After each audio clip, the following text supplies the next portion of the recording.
Hola, buenos días, buenas tardes o buenas noches, en dependencia de la hora en que usted pueda conectarse y unirse a nosotros en nuestro deseo de seguir explorando y conociendo las verdades o la verdad o las enseñanzas de la palabra de Dios.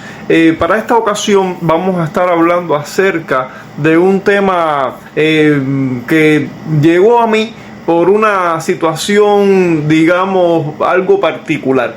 El caso es que una hermana que está viviendo ahora en otro país, en Europa, y asistiendo a una iglesia, se encontró con que un predicador habló acerca de un lugar intermedio. Específicamente empleó la frase cielo intermedio, un cielo intermedio, algo así como un lugar entre la gloria, el paraíso de Dios y nuestra vida terrestre, ¿no? Como que las personas que parten de este mundo no van directamente a la presencia de Dios mismo, a su lugar de habitación, sino que están en un lugar intermedio. Eso se parece mucho a la doctrina católico-romana y católico-romana principalmente. No estoy seguro ciertamente si los católicos ortodoxos también la tienen, pero bueno, es posible que sí. Acerca del purgatorio.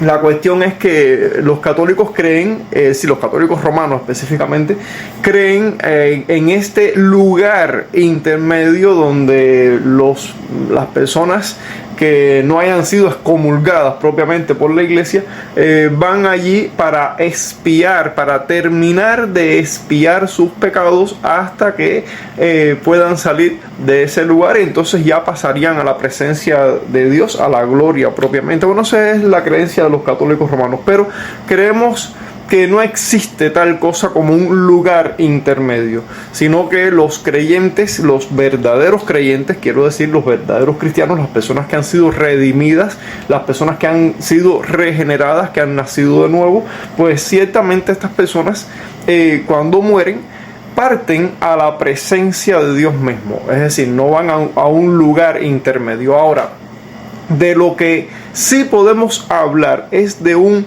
estado intermedio, o una condición espiritual intermedia. De eso sí pudiéramos hablar, porque esa es la postura bíblica propiamente. Entonces vamos a estar citando algunos pasajes de las Escrituras respecto a este asunto que es propiamente escatológico. Y ciertamente la escatología tiene un poco de misterio que siempre, aún a las mentes más brillantes en la teología, pues les va a dejar allí como que un espacio donde sencillamente no podemos explorar. Pero más allá de estas cuestiones de misterio que pudieran existir y que de hecho existen en lo relacionado al tema o a la doctrina de las últimas cosas o los temas escatológicos, pues ciertamente hay cosas que también han sido reveladas por el Señor y que están claramente dichas en su palabra, y a eso es a lo que nos vamos a estar remitiendo, a la palabra de Dios, para entender con la mejor precisión posible este asunto del estado intermedio. Entonces vamos a comenzar leyendo la palabra de Dios allí en la primera carta a los Tesalonicenses, capítulo 4, los versos del 13 al 18. Dice así: tampoco queremos, hermanos, que ignoréis acerca de los que duermen, es decir, los que han muerto, para que no os entristezcáis como los otros, es decir, los otros son los que no son creyentes, los que no pertenecen al pueblo de Dios, a la iglesia propiamente. Entiéndase que no pertenecen a la iglesia en el sentido de ser redimidos por Cristo, no en el sentido de que formen parte de la membresía de una iglesia local o una iglesia visible. Hay muchas personas dentro de las iglesias visibles que no son verdaderamente parte de la iglesia, sino que el texto se está refiriendo a las personas que son verdaderamente creyentes. Así que cuando dice no se entristezcan como los otros, es decir, los otros son los que no son verdaderamente creyentes y que por lo tanto no tienen las mismas esperanzas que sí tienen los creyentes. Y bueno, como dice el texto, los otros que no tienen esperanza. Porque si creemos que Jesús murió y resucitó, así también traerá Dios con Jesús a los que durmieron con él. Por lo cual os decimos esto en palabra del Señor, que nosotros que vivimos, que habremos quedado hasta la venida del Señor, es decir, está hablando del regreso de Cristo, a la segunda venida de Cristo, no precederemos a los que durmieron, es decir, que los que durmieron son los que murieron y ellos serán levantados primero. No son los que estén vivos en ese momento, no irán delante, sino que primeramente habrá resurrección de los muertos. Porque el Señor mismo, con voz de mando, con voz de arcángel y con trompeta de Dios, descenderá del cielo, y los muertos en Cristo resucitarán primero. Luego nosotros, los que vivimos, los que hayamos quedado, seremos arrebatados juntamente con ellos en las nubes para recibir al Señor en el aire, y así estaremos siempre con el Señor. Por tanto, alentaos los unos a los otros con estas palabras. Ciertamente nos damos cuenta de que la palabra de Dios aquí en Tesalonicenses, en la primera carta a los Tesalonicenses, nos da una visión bastante general de ese momento del regreso de Cristo y de lo que va a suceder con los que murieron, que serán resucitados, y luego los que estén vivos, es decir, los creyentes, la iglesia, que los que estén vivos en ese momento serán arrebatados y serán transformados. Tanto los que resucitarán con un cuerpo transformado, y los que estén vivos, que no pasarán por el proceso de la muerte, pues serán arrebatados y serán transformados también, de modo que tanto los que murieron como los que estén vivos serán llevados a la presencia del Señor para estar siempre con Él, ya en un estado de glorificación final y completa. Vamos a leer allí en Efesios capítulo 1 los versos 13 y 14. Dice allí: en él es en Cristo, en él también vosotros, habiendo oído la palabra de verdad, el evangelio de vuestra salvación, y habiendo creído en él, es decir, habiendo oído la palabra de verdad, que es el evangelio de la salvación, y habiendo creído ese evangelio, fuisteis sellados con el Espíritu Santo de la promesa, que es las arras, es decir, la garantía de nuestra herencia hasta la redención de la posesión adquirida para alabanza de su gloria. Y aquí hay un detalle interesante en este pasaje, cuando dice hasta la redención de la posesión adquirida. La posesión adquirida es la iglesia. Y este pasaje está mostrando, está haciendo una especie de comparación con algo propio del entorno, de la naturaleza, de la cultura de ese primer siglo, cuando se realizaba un comercio, cuando había una compra de una mercancía en el mercado, y era que el comprador llegaba al mercado, elegía una mercancía que iba a comprar y depositaba un dinero. No era todo el pago, sino un pago inicial, que era una garantía de que regresaría para llevarse toda esa mercancía. Entonces toda esa mercancía era marcada generalmente con algún tipo de marca o sello que pertenecía al comprador, de modo que esa mercancía era asegurada, era guardada, era separada para ese comprador que vendría posteriormente a recogerla toda en el momento en que regresara. Ya tendría su mercancía separada, dispuesta, preparada, lista para ser llevada por él cuando él llegara. Y él dejaba un pago inicial como garantía de que vendría a recoger esa mercancía. Eso es lo que ha hecho Dios con nosotros. Nos ha comprado y ha dejado en nosotros al Espíritu Santo como un pago inicial, como una primicia de todas sus maravillosas bondades que va aún a seguir derramando en nosotros, es decir, hasta completar la redención de esta posesión adquirida. La posesión adquirida es la iglesia, como dice Pedro en una de sus cartas, dice que somos pueblo adquirido por Dios, nación santa, pueblo adquirido por Dios. Entonces, la cuestión es que la redención es algo que está ya, pero no todavía. Estamos viviendo en lo que teológicamente se ha definido como el ya, pero no todavía. Es decir, nosotros, la iglesia, somos ya redimidos, ya hemos sido redimidos, pero esa redención aún no está completa, porque esa redención ha de completarse con la resurrección de nuestros cuerpos. Cuando muchos de nosotros, es decir, lo más probable, ¿no?, es que muchos muramos. Es decir, Cristo puede venir ahora mismo, Cristo puede venir mañana, y quizás a nosotros nos toque ser esa generación que esté viva en el regreso del Señor, pudiera ser. Pero si los acontecimientos normales de la vida se dan en nosotros, como se ha dado en todos los creyentes que han sido antes que nosotros y también morimos, pues en la resurrección es que esa redención será finalmente completada. El estado final de nuestra redención se hallará allí en el momento de la resurrección.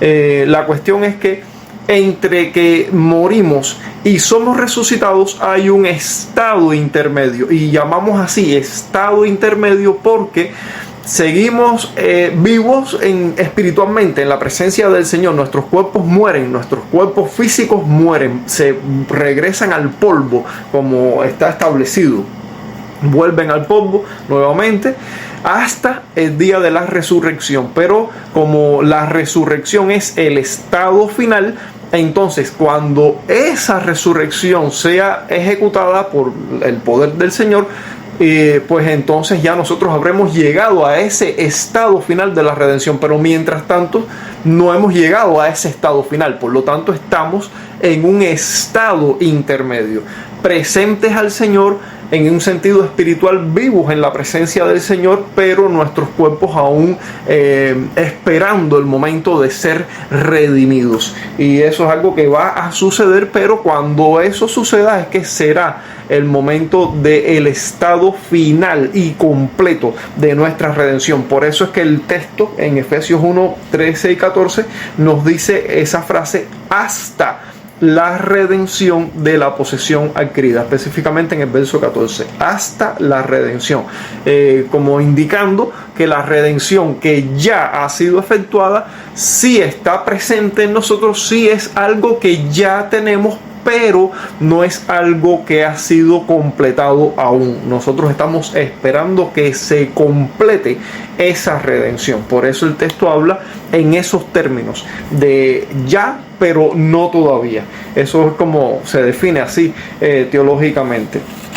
Y hemos recibido el Espíritu de Dios como la garantía de que ese estado final, que es la glorificación en la resurrección de nuestros cuerpos, será llevado a cabo. Es decir, cuando Cristo regrese por su iglesia, por su pueblo adquirido, como es el caso de ese ejemplo, de ese comerciante, de ese comprador que fue al mercado y separó para sí una mercancía, pagó un pago inicial, no todo el pago, sino solo un pago inicial, para garantizar que le aseguren, que le guarden, que le separen esa mercancía hasta su regreso, en que Él vendrá y recogerá su mercancía y se la llevará consigo. Así mismo sucede con nosotros, es como opera el proceso, este proceso de la redención.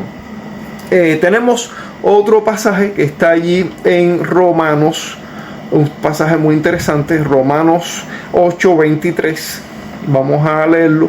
Dice allí la palabra de Dios en Romanos 8:23. Dice: y no solo ella, ella es la creación. Está hablando en este punto de la creación. No solo ella, sino que también nosotros mismos, que tenemos las primicias del Espíritu, como vimos ya en Efesios 1, 13 y 14, que tenemos las primicias del Espíritu, el Espíritu que nos ha sido prometido, nos ha sido dado. Tenemos al Espíritu como esa primicia de todo el resto de las cosas, de las bendiciones que hemos de recibir en esta redención. Nosotros mismos que tenemos las primicias del Espíritu, nosotros también gemimos dentro de nosotros mismos, esperando, es decir, lo que es nuestra esperanza. Esto es un detalle interesante, lo que es nuestra esperanza, esperando la adopción, la redención de nuestro cuerpo. Recuerdo en cierta ocasión, estando en una iglesia en Cuba, que el pastor de esa iglesia, en un día tratando el asunto de la vida en el cielo, él decía que no había redención del cuerpo, y lo decía enfáticamente: no hay redención del cuerpo, no hay redención del cuerpo. La vida en la eternidad será solamente espiritual, es decir, que seríamos como espíritus simplemente, pero que no tendríamos cuerpos glorificados. Pero es que la Biblia enseña que sí tendremos cuerpos glorificados. Pero bueno, lo vamos a ir viendo más adelante en otros textos que vamos a ir citando. El caso es que este pastor necesita leer las escrituras, ¿no? Y aprender de ella. Y la Biblia dice que nosotros esperamos la adopción y la redención de nuestro cuerpo. Volvemos al punto de el ya, pero no todavía. Recuerden, ya hemos sido redimidos, sí. Ya hemos sido adoptados, sí. Ya hemos sido justificados, sí. Ya hemos sido regenerados, sí. Pero no todavía, es decir, no todavía hemos alcanzado la plenitud, lo completo de todo este proceso en el que comenzamos con la regeneración. La regeneración, recuerden, es el nuevo nacimiento. Cuando usted nació físicamente, usted dio inicio a su vida en este mundo.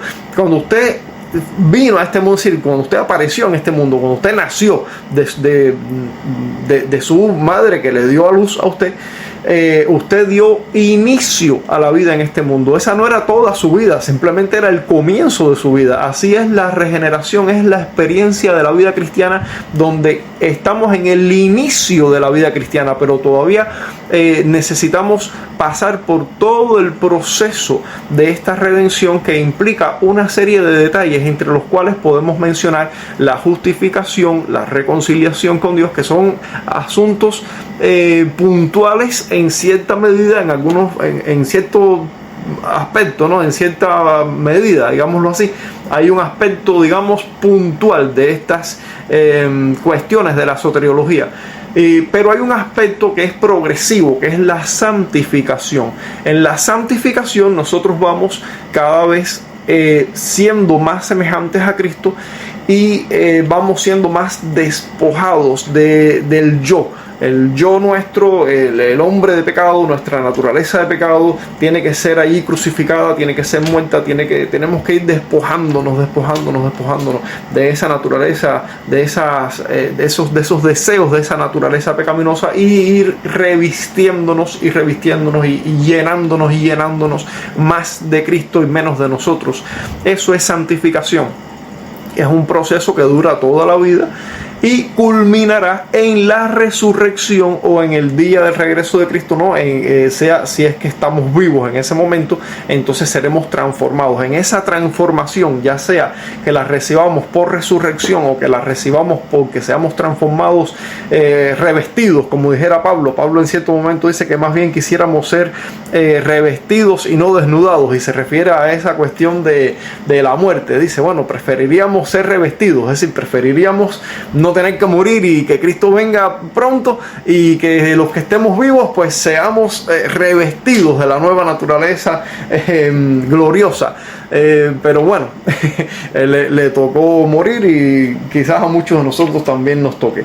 Bueno, la cuestión es que no solo ella, la creación, sino que también nosotros mismos estamos gimiendo mientras estamos en este mundo, mientras estamos en este cuerpo que aún sufre las consecuencias del pecado. Gemimos en nosotros mismos a pesar de que tenemos las primicias del Espíritu, es decir, tenemos una ventaja importante en relación a otras personas que no tienen esta bendición, que es el Espíritu de Dios viviendo en nosotros y llevando a cabo la obra de la redención en todos sus aspectos, Bueno, pero ¿qué hay de interesante en este texto? Particularmente dice que estamos esperando la redención de nuestro cuerpo, y es que esa es la esperanza de la iglesia. La redención de nuestro cuerpo es la esperanza de la iglesia, porque el estado final de gloria para el pueblo de Dios implica un cuerpo glorificado, un cuerpo redimido. La cuestión es que la salvación es una obra integral de Dios en nosotros. Es decir, Dios no solamente está salvando nuestro espíritu, Dios nos está salvando a nosotros, a nuestra persona, en su totalidad. Y eso implica espíritu y cuerpo, o alma y cuerpo, como deseen verlo. El caso es que la resurrección de nuestro cuerpo es el estado final de esa redención y es la esperanza que como creyentes nosotros tenemos. Así que ese pastor de esa iglesia que decía que no hay resurrección del cuerpo, le estaba diciendo a la iglesia que no podían tener esa esperanza, cuando la Biblia dice que esa es la esperanza de la iglesia. Entonces, la cuestión es que tenemos una esperanza, y la esperanza que tenemos está en que nuestros cuerpos serán redimidos. Por lo tanto, en lo que esperamos que esa redención culmine, llegue a su fin, llegue a su punto final, mientras tanto eso sucede, nosotros, es decir, los que estamos en este tiempo y los que mueren en este tiempo, hasta ese momento estamos en lo que llamamos el estado intermedio, pero no tal cosa como un lugar intermedio. Es decir, no es que los que parten de este mundo van a un lugar distinto de la misma presencia de Cristo. Eso no sucede así. Vamos a ir a ver a Filipenses capítulo 3, los versos 20 y 21. Filipenses 3, 20 y 21. Dice allí, mas nuestra ciudadanía está en los cielos, de donde también esperamos al Salvador, al Señor Jesucristo, el cual transformará el cuerpo de la humillación nuestra para que sea semejante al cuerpo de la gloria suya, por el poder con el cual puede también sujetar a sí mismo todas las cosas. La cuestión es que esto es lo que estamos esperando, eso es lo que es nuestra esperanza. Nuestra ciudadanía está en los cielos, y cuando dice los cielos se refiere a ese lugar de la habitación de Dios, es decir, no a un lugar distinto, no a otro lugar diferente o separado de la presencia del Señor, sino en la misma presencia del Señor es donde pertenece nuestra ciudadanía. Ya no somos más ciudadanos de este mundo, aún estamos en el mundo, pero somos como extranjeros en este mundo. Y esperamos, de ese cielo esperamos al Salvador, es decir, el Salvador va a regresar, como leímos al principio en Primera de Tesalonicenses, hablando acerca del regreso del Señor y de lo que ocurrirá en ese regreso. Los que durmieron serán resucitados, por lo tanto nosotros tenemos esperanza, por lo tanto no debemos entristecernos como los que no tienen esperanza, porque nosotros sí la tenemos, en fin. Y dice que transformará el cuerpo de la humillación nuestra para que sea semejante al cuerpo de la gloria suya. Es decir, que nosotros seremos transformados, nuestros cuerpos serán transformados, ya sea por la resurrección o ya sea porque seamos revestidos de la gloria del Señor en ese momento, y tendremos un cuerpo semejante al que tuvo Jesús cuando salió de la tumba en la resurrección. Con el mismo cuerpo con que Jesús fue resucitado, así también nosotros seremos resucitados. Dice allí en Primera de Juan 3:2, vamos a leerlo. Primera de Juan 3:2 dice: amados, ahora somos hijos de Dios y aún no se ha manifestado lo que hemos de ser. Noten el detalle. Ahora somos hijos de Dios, es decir, ya hemos sido adoptados, pero aún no se ha manifestado, es decir, estamos en el ya, pero no todavía. Aún no se ha manifestado lo que hemos de ser o lo que hemos de llegar a ser, que podría entenderse también de esa manera. Y no está diciendo, bueno, somos hijos de Dios ahora, pero después ¿qué seremos? ¿Seremos otra cosa que no sea hijos de Dios? No, Juan no está diciendo eso. Lo que está diciendo es que somos hijos de Dios y aún no se ha completado y no se ha manifestado toda la plenitud de lo que seremos en ese estado de gloria final. Pero sabemos que cuando Él, y ese Él es Cristo, se manifieste, es decir, en su regreso, en su segunda venida, seremos semejantes a Él, es decir, este cuerpo de humillación será transformado en un cuerpo glorioso, semejante a la gloria del cuerpo de Cristo. Como mismo fue Él resucitado, así también nosotros seremos. Como mismo Él fue glorificado, así también nosotros lo seremos. Dice, seremos semejantes a Él, porque le veremos tal como Él es. Esa es nuestra esperanza, esa es la garantía de la promesa que Dios nos está dando en su palabra. Por lo tanto, no debes creerle a alguien que te diga que nosotros ahora cuando partimos de este mundo vamos a un lugar diferente, porque eso no es lo que la Biblia enseña. Acabamos de ver que nuestra ciudadanía está en los cielos, que somos ciudadanos de ese reino, de donde esperamos al Salvador, y que seremos como mismo Él es decir, que seremos transformados, lo que sería ya nuestro estado final. Ahora, entre tanto, esperamos que ese estado final llegue a su culminación. Estamos en espera de precisamente de que eso se complete. Por lo tanto, a eso se le conoce como estado intermedio. Pero una cosa es estado intermedio y otra cosa es lugar intermedio. La Biblia no da lugar, valga la redundancia, la Biblia no enseña de ninguna manera que los creyentes estaremos separados del Señor mientras esperamos que se complete nuestra redención. No, la Biblia no enseña eso en ninguna manera. Primero los Corintios 15, ese es un pasaje icónico de este tema. Primero los Corintios 15, dice allí, vamos a leer los versos del 42 al 54. Primero los Corintios 15 del 42, dice allí exactamente: así también es la resurrección de los muertos. Se siembra en corrupción, resucitará en incorrupción. Se siembra en deshonra, resucitará en gloria. Se siembra en debilidad, resucitará en poder. Se siembra cuerpo animal, resucitará cuerpo espiritual. Hay cuerpo animal y hay cuerpo espiritual. Un detalle, cuando dice cuerpo animal se está refiriendo al cuerpo que tenemos ahora, que pertenece a esta naturaleza terrenal. Pero cuando dice cuerpo animal, cuerpo espiritual, no está diciendo que seremos un espíritu, sino que está diciendo que seremos glorificados, que tendremos un cuerpo semejante al cuerpo de Cristo en su resurrección, que pertenece al cielo propiamente, sí, que pertenece al reino celestial, ya apto para la vida en la presencia de Dios en la eternidad para siempre. Es decir, que es un cuerpo glorificado con unas nuevas características propias de esa resurrección.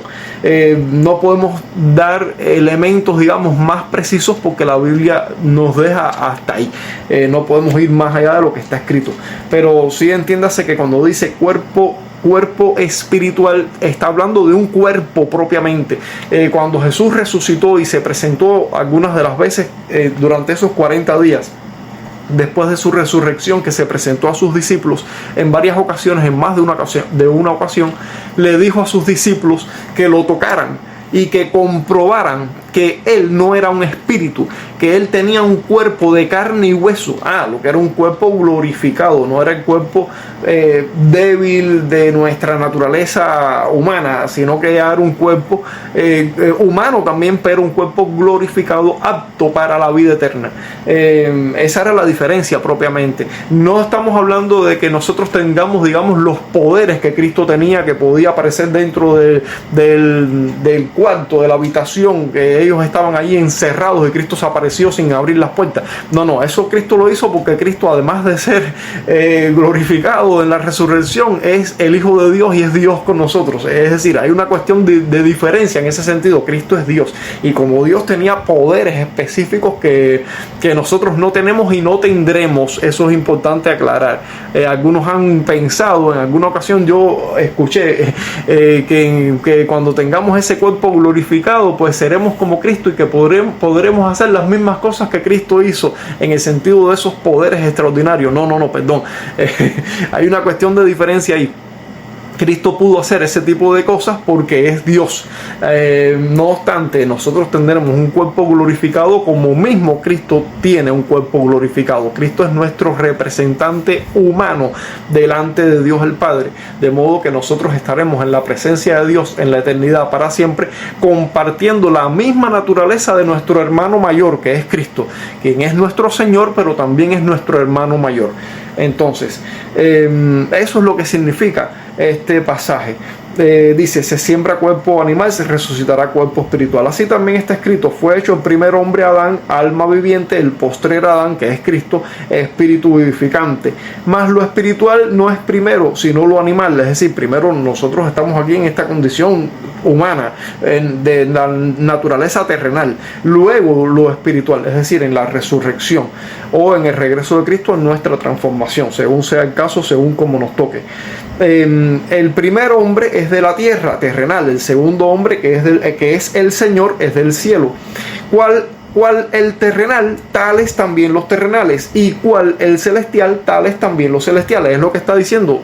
Cada uno compartirá la naturaleza de su representante. Los que no son de Cristo tienen a Adán como su representante y compartirán esa naturaleza de Adán hasta el final. Los que son de Cristo tendremos a Cristo como nuestro representante y por lo tanto compartiremos la gloria de Cristo, porque esa es la promesa del Espíritu. Para eso fuimos sellados con el Espíritu.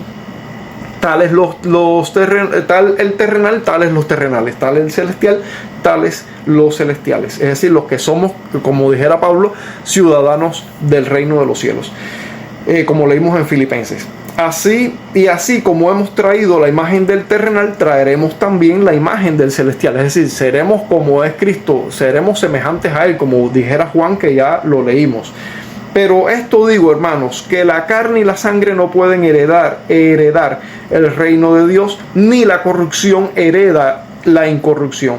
He aquí os digo un misterio: no todos dormiremos, pero todos seremos transformados en un momento, un abrir y cerrar de ojos, a la final trompeta, porque se tocará la trompeta y los muertos serán resucitados incorruptibles y nosotros seremos transformados incorruptibles, igualmente que los que sean resucitados, según nos toque.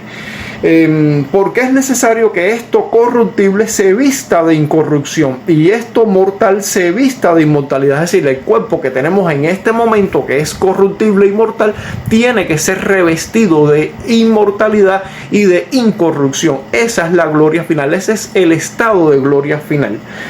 Y cuando esto corruptible se haya vestido de incorrupción y esto mortal se haya vestido de inmortalidad, entonces se cumplirá la palabra que está escrita: sorbida es la muerte en victoria. Dejamos este pasaje hasta aquí. La cuestión es que estamos esperando la redención, que la redención sea completada, como dijera Pablo en los Efesios, como leímos cerca del principio, hasta la redención de la posesión adquirida. Es decir, estamos esperando que sea completada esa redención. Entonces, mientras tanto, estamos en ese estado intermedio, esperando a que eso suceda.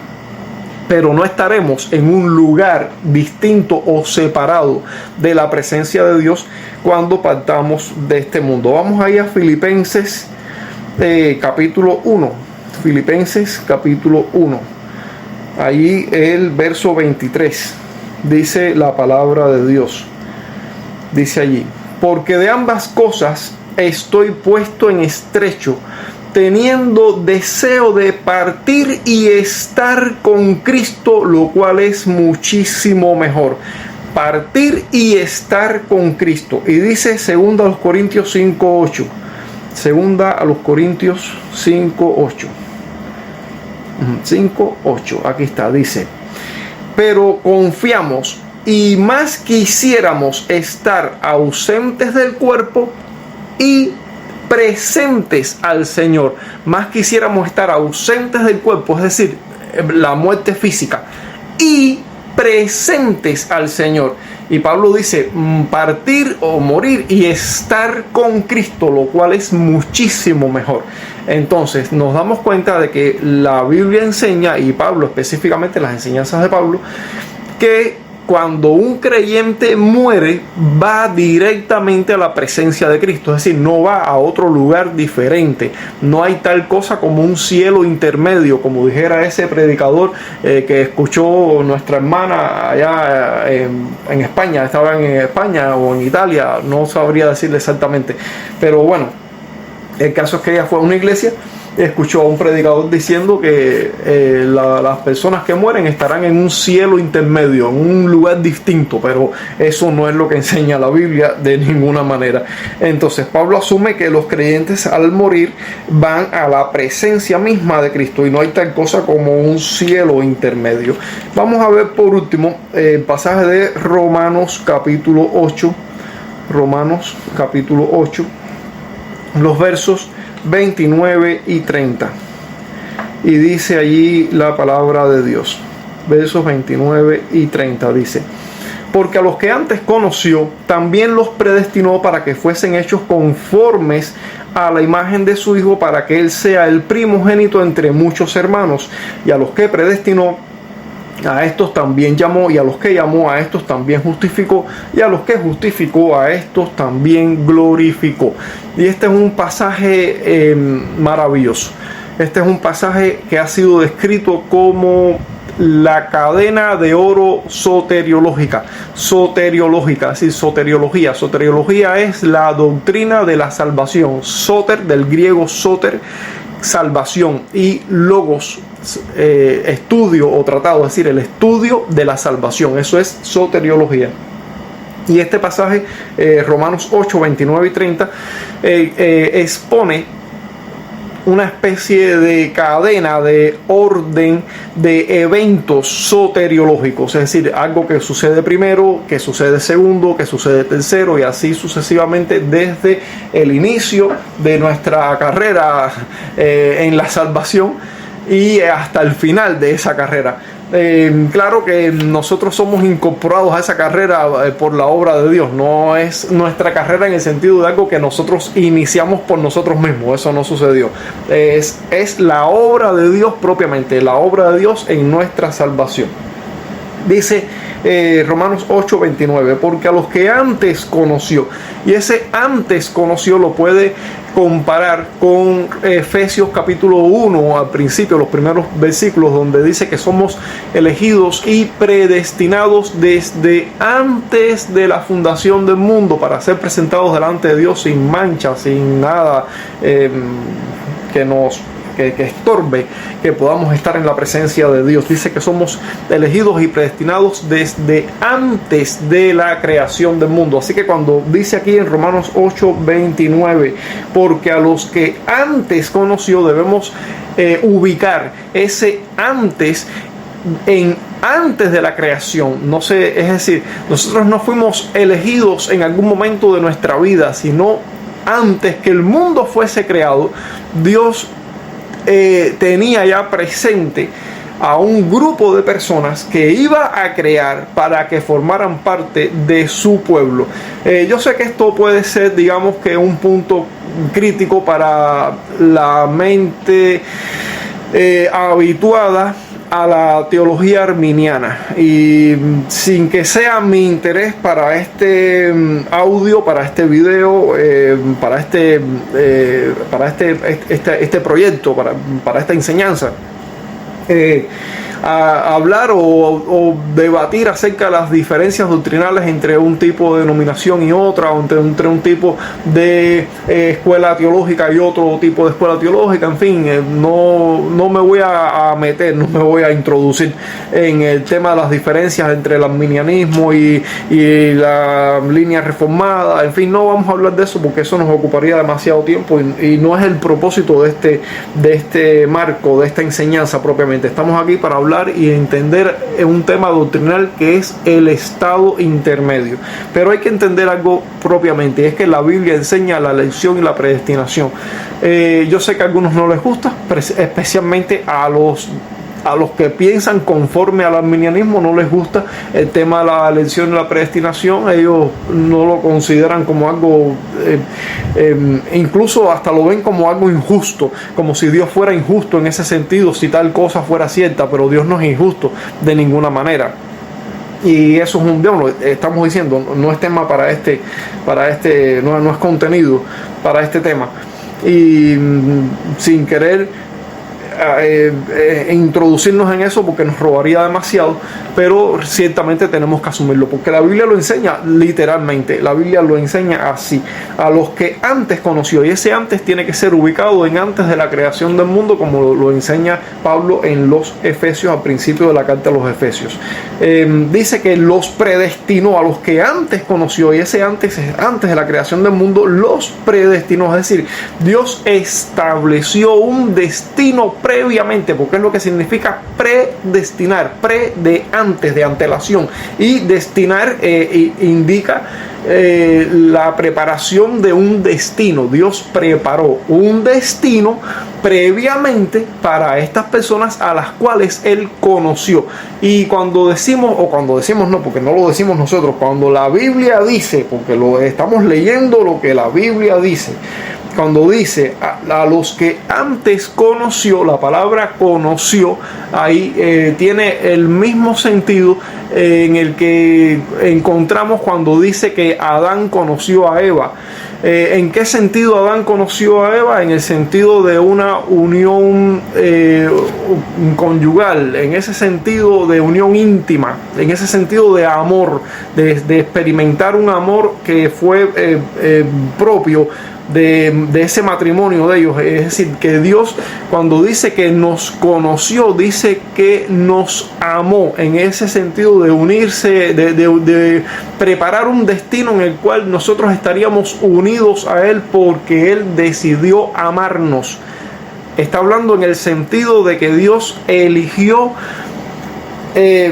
desbordar o derramar su amor sobre estas personas. Eso es lo que está diciendo: a los que antes conoció, los predestinó. ¿Y los predestinó para qué? ¿Cuál era el propósito de esa predestinación? Para que fueran hechos conformes a la imagen de su Hijo, para que Él sea el primogénito entre muchos hermanos.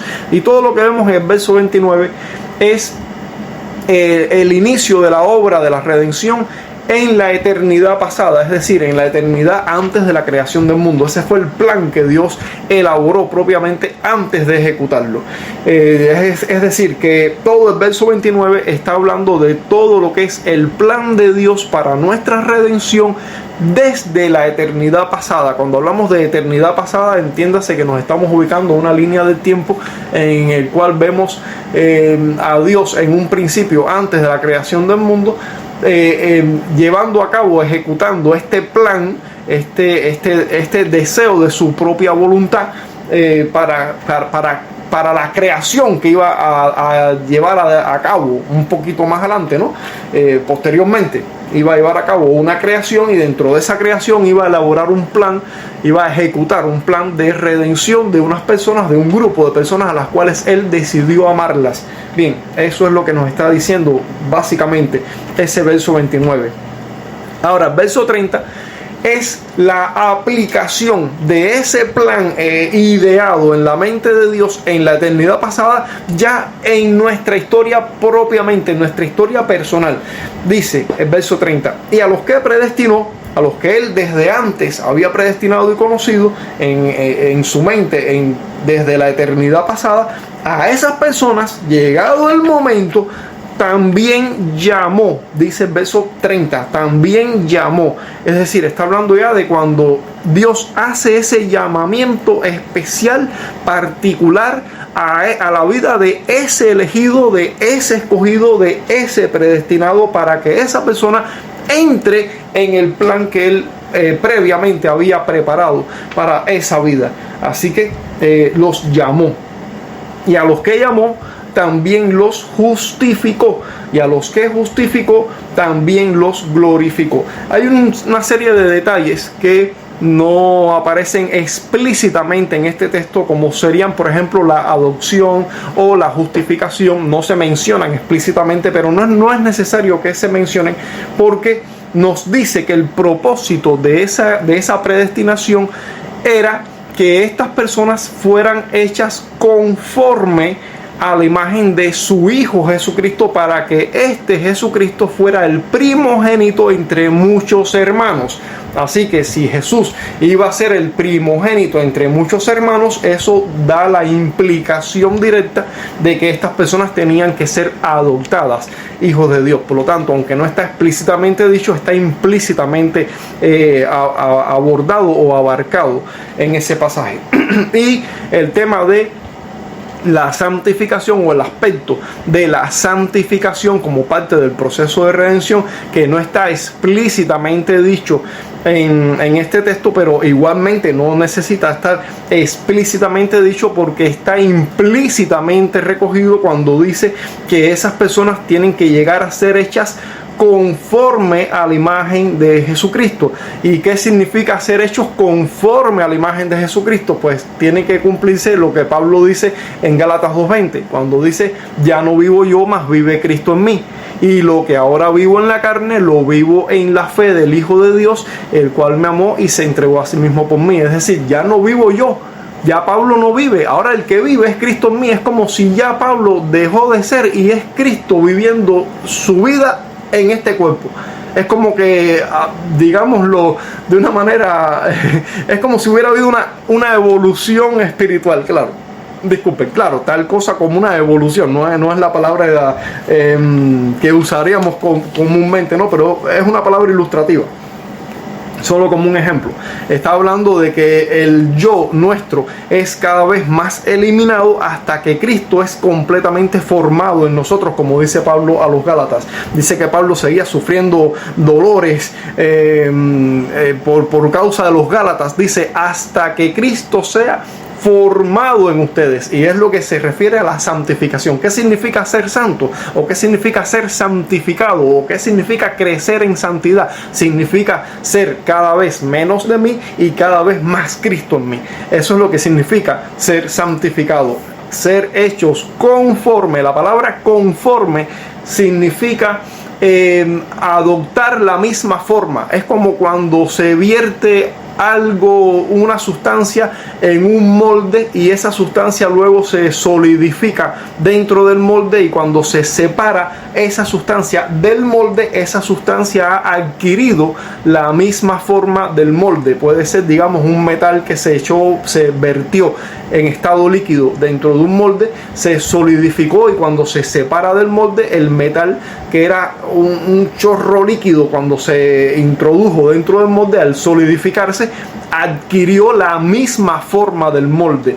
Lo vemos, por ejemplo, también en la gelatina. Cuando usted prepara gelatina y la vierte, la mezcla dentro de un molde y lo pone a refrigerar, y cuando se ha enfriado y se solidifica dentro del molde y usted retira la gelatina del molde, esa gelatina ha adquirido la misma forma del molde. Es a lo que significa cuando dice aquí que sean hechos conformes, es decir, que adquieran la misma forma. O cuando Pablo dice allá en Efesios, dice: hasta que todos lleguemos a la medida de la estatura de la plenitud de Cristo. Es decir, hasta que todos alcancemos el ser semejantes a Cristo. Eso significa crecer en santificación. Por lo tanto, el pasaje de de Romanos 8, 29 y 30 habla de predestinación, habla de adopción implícitamente, habla de santificación implícitamente, habla de llamamiento explícitamente, habla de justificación explícitamente y termina diciendo que a los que justificó, a estos también glorificó, y lo dice en tiempo pasado como algo que ya ha sucedido. Y es interesante porque nosotros no hemos alcanzado aún ese estado final de gloria. Sin embargo, encontramos en el pasaje que Pablo dice que a los que predestinó, a los que conoció desde antes, termina diciendo los glorificó, como si ya estuvieran en la gloria. La cuestión es que el plan de Dios es infalible. Dios no va a fallar en su plan. El plan de Dios no puede fallar. Por lo tanto, todos los que han sido predestinados y conocidos por Dios desde antes van a terminar en la gloria como algo absolutamente seguro. Nada podrá impedir que esas personas vayan a la gloria. Por lo tanto, Dios lo ve como algo que ya está hecho, como algo ya realizado. Para Dios no hay fallas, no puede fallar, nada fallará. Entonces, estas personas no irán a un lugar intermedio, no irán a un lugar distinto, irán a la misma gloria de Dios. Dice allí en Colosenses 3:4, Colosenses 3:4 dice, cuando Cristo, vuestra vida, se manifieste, es decir, cuando regrese en su segunda venida, en su retorno, cuando Cristo, vuestra vida, Cristo es nuestra vida está escondida en Cristo, se manifieste, entonces vosotros también seréis manifestados con Él en gloria. Es decir, nos espera la gloria, no nos espera otra cosa, y nos espera tanto el estado glorioso, compartiremos la misma semejanza de Cristo gloriosa y compartiremos el mismo estado de gloria y compartiremos el mismo lugar de gloria. No vamos a ir a un lugar distinto ni vamos a tener una condición diferente. Por lo tanto, esa enseñanza de un cielo intermedio, esa enseñanza de un purgatorio, esa enseñanza de un lugar distinto, sencillamente no es bíblica, sencillamente no es palabra de Dios, sencillamente no es algo que la Biblia enseña y no es algo que ningún creyente deba creer. Porque eso no forma parte de las esperanzas del creyente, no forma parte de esa esperanza. La esperanza del creyente es la gloria, la esperanza del creyente es la redención de nuestro cuerpo, la esperanza del creyente es el estado final. Y mientras tanto, que aún no hemos llegado a ese estado final, que aún Cristo no ha regresado, que aún no ha habido resurrección de los cuerpos, que aún no ha habido transformación, estamos en ese estado intermedio hasta que se complete el estado final. Pero aún en el estado intermedio, Pablo dice estar con Cristo, lo cual es muchísimo mejor. Partir y estar con Cristo, ausentes al cuerpo y presentes al Señor. Es decir, no hay tal cosa como un lugar o un cielo intermedio o distinto o nada de eso. Pablo dice que somos ciudadanos del cielo, ciudadanos del reino de los cielos, de donde esperamos al Señor Jesucristo, a nuestro Salvador, y que cuando eso ocurra nosotros seremos transformados y seremos igual a Él en esa semejanza de su gloria. En fin, no hay tal cosa como cielo intermedio, ni como lugar diferente, ni como un estado o condición distinta. Sencillamente, la gloria nos espera porque esa es nuestra esperanza y esa es la promesa de Dios, y hemos recibido el Espíritu de Dios como primicia que garantiza que esa promesa se ha de cumplir. Dios les bendiga.